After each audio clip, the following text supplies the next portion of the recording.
Lando Norris keeping himself promptly in this World Drivers' Championship fight. Yes. A huge win, exceeding my expectations. Yes. Just about meeting yours, considering you picked him to win. How did you feel seeing Lando Norris cross the finish line? I felt a huge weight lifted off my shoulders as if I was the one in the car. I texted you this. You're just that fast, bro. Yeah, you're just the fastest. I texted you this. I was watching the race / listening to the race. At the time that it was occurring, and you were a little bit behind me, so I couldn't spoil too much.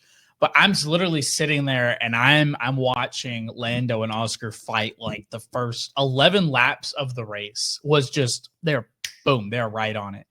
And I'm sitting there and I'm just like twiddling my fingers, I'm twiddling my thumbs, like I'm like doing all my nervous antics. Like, dude, I'm freaking out because one, I'm scared Oscar's going to pass him. Two, I'm scared that they're going to crash. Three, like you don't really know what's going to happen. They kept it clean. They kept it competitive.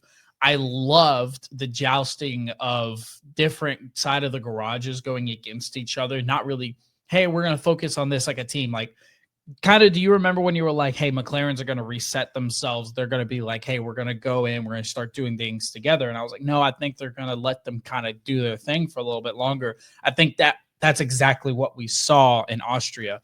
Super proud of Lando. He did an incredible job. He had to win that race to stay in contention. If Oscar would have won that race, it's done. Seal the books. It's over. Is it 15 points that Lando's behind Oscar right now in the Drivers' Championship? I want to say sounds it's 15. about right.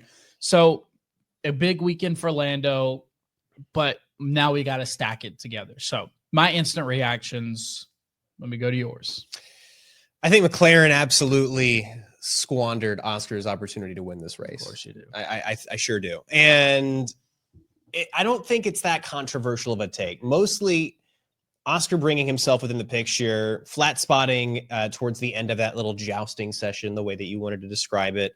Getting that flat spot, McLaren immediately telling Lando Norris to come in and pit, getting a fresher set of tires and telling, oh, no, Oscar, you're fine. The day today is great. You know, I think the word you're lapping even faster, actually. I think the word was gaslight. They absolutely gaslit this man. I think that they gaslit him for about 3 to 4 laps, told him that, oh, your lap times are great. You know, the data we're getting, it looks fantastic. And all the while, Lando Norris being able to build up that gap with fresher tires at the front of the field with clean air. It kind of removed Oscar from the race until it didn't late, when the traffic is what basically stopped him from getting a real shot at winning this race late. It really didn't pick back up like it was in the first 12 laps or so. No, which is unfortunate because this was still a really fun race at the end of the day. And we're going to talk about that in the Rate the Race segment, but I do think that conspiratorially there is a little bit there. And McLaren absolutely knew what they were doing. Oscar knew at a certain level, I feel like, that they were doing it on purpose too. There's no way that you flat spot your front right tire after, giving it a nice send coming downhill, and you're going to have better lap times. The delta was getting built there. And overall, I'm going to give kudos to Lando. He did everything he needed to win that race. He drove well, fighting through traffic. Oscar Piastri got caught out by Franco Colapinto and started mowing the grass on the downhill once again.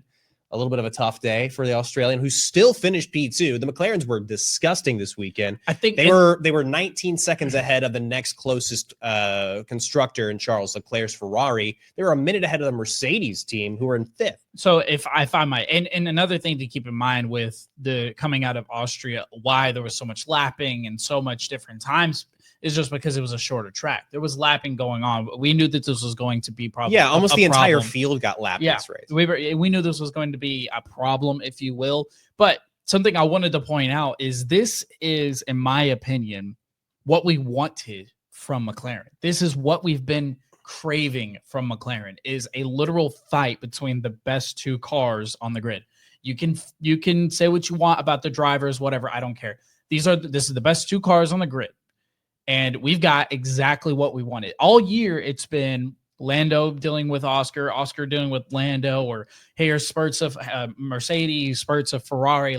But this past weekend was McLaren's all the while. Like, it didn't matter what was going on. If Lando crashed, if Oscar crashed, as long as they didn't run into each other, a McLaren was going to finish number one. That was just evident at that point. This is exactly what we've been wanting all year long, and we finally got it. I mean, the battling was fun. The battling was awesome. The first like 17 laps of this race were very, very entertaining. But now, if you're not a McLaren fan, then no, it was still entertaining. Don't get me wrong, but I still look at this and go, Oscar was going to pass him. It was inevitable because he held DRS for a huge amount of time. The fact that Lando kept him at bay is still fantastic, and he gets kudos for that.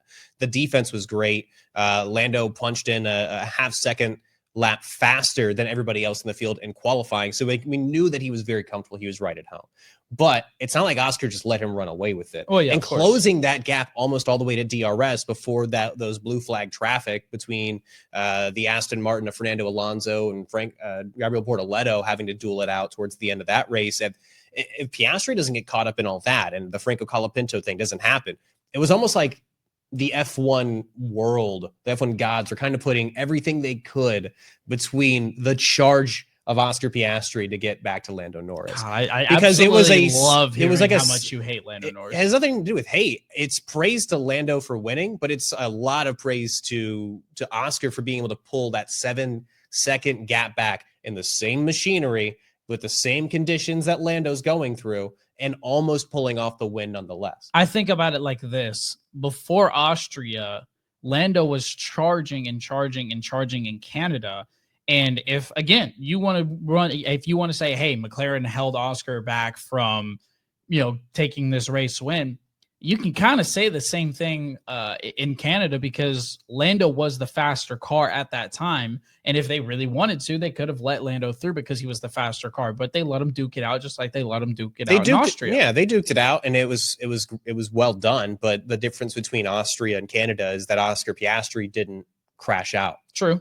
Right. So and that thing that so McLaren were still able to bring home the maximum amount of points. That just goes into the inconsistency of Lando Norris, like being a championship level driver and mowing the grass on the weekend. He's definitely keeping it interesting though. As far as this fight at the front, Lando did need this win. I will agree with you on that. My expectations were if he gets P5, it's still a great win, like a personal win at that, because crashing in Canada the way he crashed, boggling it, basically costing the team some points. Yeah, he was incredibly embarrassed, as he should have been, for that result, but this was fantastic. This is a huge confidence booster for Lando. Now he's going to walk into the British Grand Prix with all that extra confidence. I think that's only going to make this weekend that much more interesting, while other teams are in the mix as well. You're never going to be able to count out Lewis Hamilton. You're not going to be able to count out the Mercedes because of the temperature difference there too. This is going to be a fun fight at the front. Whether the McLarens are actually leading the pack is going to be an entire conversation on its own, but Lando Norris getting the win that he got in Austria kept things and is going to continue to keep things very, very One last thing before we leave this topic.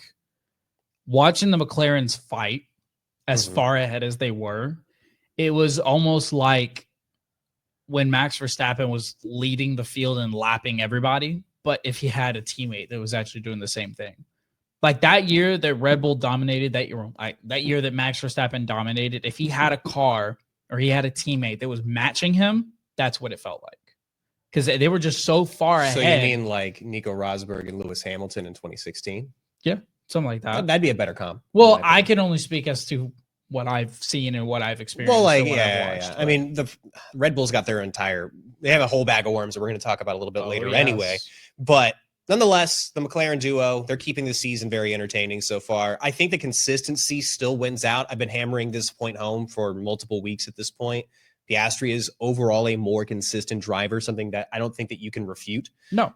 And, I literally, but Lando Norris is he's doing everything he can to keep it interesting. And we've got this as we walk into the British Grand Prix, like that's just the halfway point. We still got 12 more races to go after this weekend to complete this entire season. I really do think it's going to come down to either I think Qatar or Abu Dhabi probably. It just depends on how far away Oscar has gotten. Hear that? Y'all got to keep tuning in and staying up to date with us, or else you're not going to know what the hell's going on. That's a great point. And I want to know what you guys think of this conflict down in the comments below. Yeah, I get it. I'm a Lando truther. Just so what? Whatever. Yeah. Tell him how crazy he is. Let us know what you guys think of this at the end of the season. Who do you think is actually going to come out on top? Does Lando piece it together? Does this stack up and become win after win? Who knows? Let us know.